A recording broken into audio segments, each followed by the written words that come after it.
Wiki iliyomalizika tulikuletea taarifa ambayo ikimhusu mume wa mfanyabiashara Zari ambaye anajulikana kwa jina la Shakib Chams, yeye ambaye video yake ilikuwa ikitembea sana kwenye mitandao ya kijamii. Video ilikuwa ikimuonesha bwana huyo alikuwa akishikana mkono chini ya mti na binti ambaye ilikuwa inasadikika ni mchepuko wake, huku tukishuhudia Zari alikuja juu na kusema kwamba mwanaume hata mthamini vipi anaweza akakuacha jangwani bila ya maji. Sasa mfanyabiashara huyo maarufu jijini Kampala kwa jina la Shakib Chams ambaye ni mume wa Zari the Boss Lady, yeye amejitokeza hadharani na kuomba msamaha. Shakib amekanusha uhusiano wote wa kimapenzi na mwanadada huyo ambaye alionekana kushikana naye mikono kwenye video ambayo ilitangulia wiki iliyopita hapo, lakini video ile ambayo ilizua matatizo makubwa katika ndoa yake yeye pamoja na Zari. Sisi kwa upande wa juu tuliona tu ya kwamba ni video ambayo imechukulia kawaida.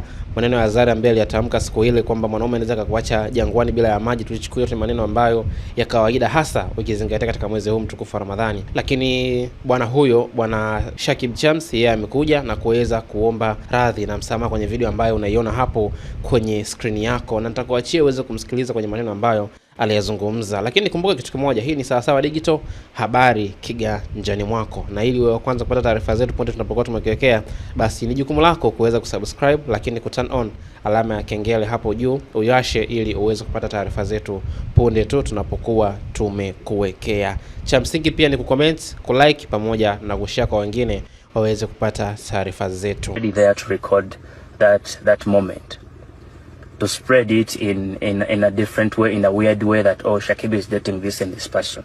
No, me and that person, we're not dating.